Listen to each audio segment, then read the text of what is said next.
Already జరిగి ఉన్నాయి. వాళ్ళకి అంత సీన్ లేదు, అయినా జరిగి ఉన్నాయి. అయినా కూడా అది ఒక రాజకీయ నాయకుడు ఒత్తిడితో పోలీసులు అడ్డం పెట్టుకుని జరిగింది. దీంట్లో ఏమాత్రం సందేహం లేదు. నాకు ఏమంటే ఇంతకుముందు ఇచ్చిన వాళ్ళు కూడా రాజీ కావండి, సీకే బాబు జరుగుకోండి, ఆయన జరుగుకోండి, ఈయన జరుగుకోండి అంటూ ఉన్నారు. కానీ కంప్లైంట్ యాడ్ తీసుకుంటూ ఉన్నారు. కంప్లైంట్ ముందు రాజీ చెప్తా ఉన్నారు. వాళ్ళకి నోట్లో చెప్తే, ఫోన్లో చెప్తే కంప్లైంట్ కేసు బుక్ చేస్తూ ఉన్నారు. తీరు మార్చాలి, రక్షణ కల్పించాలి. పోలీసులు చేయాల్సిన ధర్మం చట్టాన్ని కాపాడాలి. ఒక్కరికి తొత్తిగా ఉండకూడదు. వచ్చి గ్రేడ్ 2 అండి. అది సంవత్సరం 2 ఏళ్ళు వరకు శిక్ష పడిన వాళ్ళు కూడా ఇక్కడే ఉంది. మొన్న ఆయన ఇక్కడ నుండి కడప జైలుకి మార్చాల్సిన అవసరం ఏమొచ్చింది? అసలు మారవాలంటే ఆయన ఏమన్నా లోపల ఏమన్నా ఇబ్బంది పెట్టినాడా?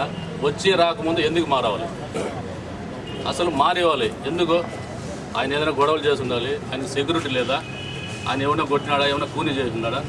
అట్లా సెక్యూరిటీ లేదంటే కనీసం ప్రైవేట్ వెహికల్లో ఒక 2 కానిస్టేబుల్ పెట్టి అది ఎట్లా ఇక్కడ నుండి కడపకు దగ్గర 180 కిలోమీటర్లు పంపగలుగుతారు? ఎక్కడ సెక్యూరిటీ ఉంది? ఇక్కడ సెక్యూరిటీ ఉండేది వదిలేసి దాదాపు 4 గంటల సేపు జర్నీలో ఎక్కడ సెక్యూరిటీ ఉంది ఆయనకు? ఏ ఉద్దేశంతో మారిస్తూ ఉండరు అంటే కుట్ర ఇది. ఇట్లా సందేహమే లేదు. అక్కడ నుండి ఇక్కడికి, ఇక్కడ నుండి అక్కడికి వాయిదాలకు రావాలంటే దగ్గర 4 గంటల సేపు పడుతుంది. ఎక్కడ సెక్యూరిటీ ఇస్తూ ఉన్నారు? అసలు సెక్యూరిటీ అనేది గన్లే, యూనిఫామ్లే, వాళ్ళు దొడుకొని పోతా ఉన్నారు ఇక్కడ నుండి. దీంట్లో కుట్ర ఉందా లేదా మీరే చూడండి. చేసినారు చిన్న చిన్న కేసులకి సెక్యూరిటీ ఉన్నది.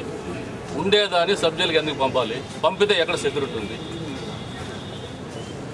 ఆయన ఏమైనా ఒక శాడిస్టులు చెప్పిన మాట వింటా ఉన్నారు తప్పితే ఆయన ఎప్పుడు ఇంతవరకు నాకు తెలిసి అటువంటి పరిస్థితుల్లో చిన్న తప్పుడో చేయలేదు. అనవసరంగా బకాయిస్తున్నారు ఆయన మీద. రాబోయే రోజుల్లో బట్టి ఖచ్చితంగా పరిమాణాలు ఉంటాయి. దీనికి ఏమాత్రం సందేహం లేదు. వెంటనే ఈ తప్పుడు కేసులు తీయాలి. అడిగినాడా లేదంటే ఏమన్నా హాస్పిటల్కి పోవాలన్నాడా? అసలు వచ్చి రాకముందు ఎట్లా పంపించేస్తారు? రాత్రి వచ్చినా తలారి గుద్దిగా ఏమన్నా ఆయన ఏమన్నా పేషెంట్ అయ్యి ఉండి మీ దగ్గర వచ్చి రిక్వెస్ట్ చేసుకుంటే హాస్పిటల్కి పంపొచ్చును. ఇక్కడ గవర్నమెంట్ జిల్లా హెడ్ క్వార్టర్లో హాస్పిటల్ ఉండాలి, మంచి హాస్పిటల్ ఉంది. ఈ హాస్పిటల్లో ఉండకుండా కడప హాస్పిటల్ ఎందుకు ట్రీట్మెంట్ ఇచ్చేది? ఇక్కడ ఇవ్వలేని సెక్యూరిటీ ఆడేమి ఇచ్చేస్తారండి? దాంట్లో ఏమన్నా ఉంది సెక్యూరిటీ ప్రైవేట్ వెహికల్ పంపాలా? గవర్నమెంట్ వెహికల్ ఎన్ని లేదు, ఎంత సెక్యూరిటీ లేదు. అప్పుడు పోలీసులు ఏం సెక్యూరిటీ ఇచ్చినట్లు? సెక్యూరిటీ అనేదానికి అర్థమే లేదే.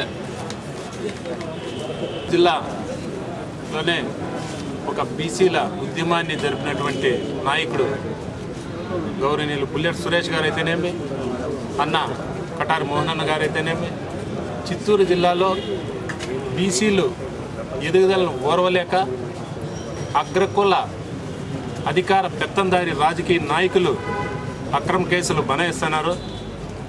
దీన్ని మేము బీసీ సంక్షేమ సంఘం తరఫున తీవ్రంగా ఖండిస్తున్నాం. ఇలాంటి అక్రమ కేసులు వెంటనే ఉపసంహరించుకోవాలి. లేదంటే మేము జిల్లా వ్యాప్తంగానే కాదు రాష్ట్ర వ్యాప్తంగా కూడా ఉద్యమాలు చేపడతాం. ఈ అధికార పార్టీ నాయకులకు పోలీస్ సిబ్బంది కూడా తొత్తులై ఈరోజు బీసీలపై అక్రమ కేసులు బనాయిస్తున్నారు. పోలీస్ అధికారులు కూడా ఒక న్యాయమైన పద్ధతిలో పెత్తందారి రాజకీయ నాయకులకు కాదు తొత్తులుగా వ్యవహరించాల్సింది. మీరు సమాజంలో ఎవరికి అన్యాయం జరిగినా కానీ న్యాయంగా అందరికీ న్యాయం చేయాలి. అలాంటి వారు మీరు ఇక్కడ ఉన్నటువంటి ఒక అధికార పార్టీ ఎమ్మెల్యేకి తొత్తులుగా వ్యవహరించొద్దండి. మీకు కూడా హెచ్చరిస్తున్నాం. రాష్ట్ర వ్యాప్తంగా కూడా మేము ఆందోళన చేపడతామని ఈ సందర్భంగా తెలియజేస్తున్నాం.